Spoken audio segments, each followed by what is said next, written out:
This is the Formlabs challenge. I'm Matt Guy from Niche 3D. I printed 4 globes using FDM printers, one out of PETG, one out of PLA, one out of polypropylene, so it does flex a little bit, so I'm really hoping we can't break this one, and one out of Rizium Glass Fiber, printed with Rizium support so we get smooth undersurfaces. I printed these all with really strong print settings, tons of walls, so it's all solid material. So we'll see if we can break them. I think I'm actually going to have a hard time breaking these. And I'll be hitting it with a pickleball paddle. It's aluminum, so we'll see if we can actually dent the aluminum. It should be pretty interesting. First off, we have PLA. We'll start off a little soft. Okay, let's really hit it.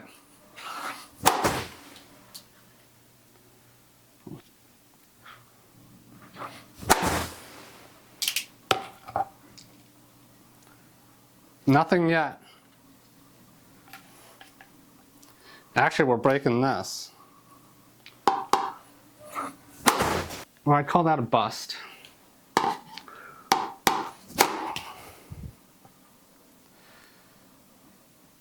And the racket's broken.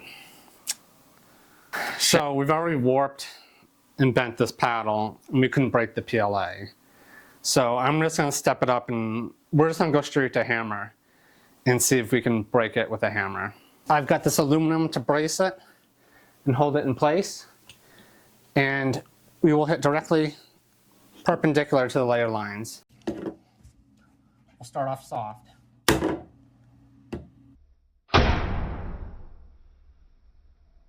Now we're in PETG. We'll start with trying the paddle again, but I don't think we're going to get very far.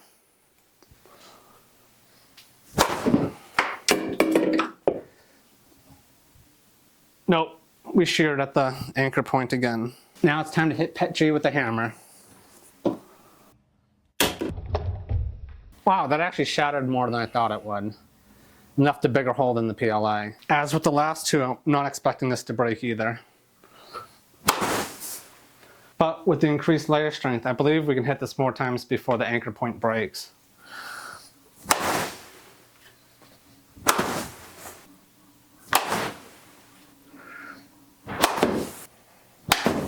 There we go. Took a lot more effort. Okay, now let's see if we can break it with a hammer.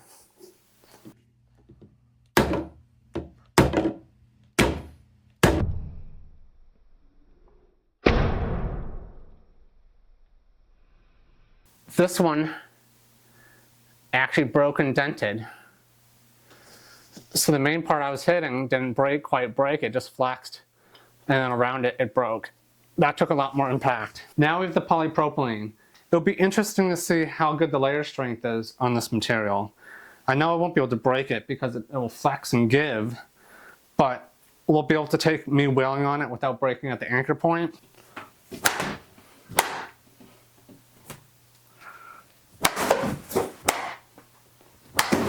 Now let's hit the polypropylene with the hammer. I think we will be able to break it.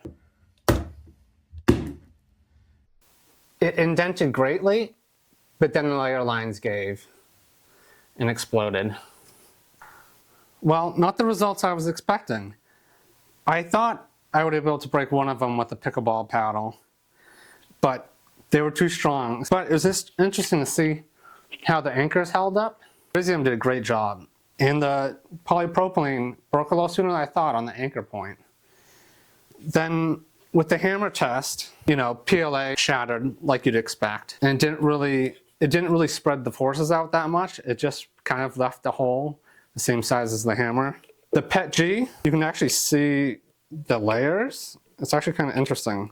So they obviously broke away, and the layers didn't adhere quite as well to each other, the wall layers, and it flexes a little more. So you see, you get a bigger hole area than the PLA. Rizium took several hammer strikes, and it actually kind of stayed and deformed and then just broke along the layers.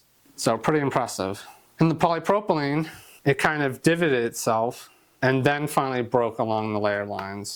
It didn't go as I planned or expected, but it's part of learning, and it was a fun thing to do and really test how well some of the materials last. And interesting to see the mode of failure.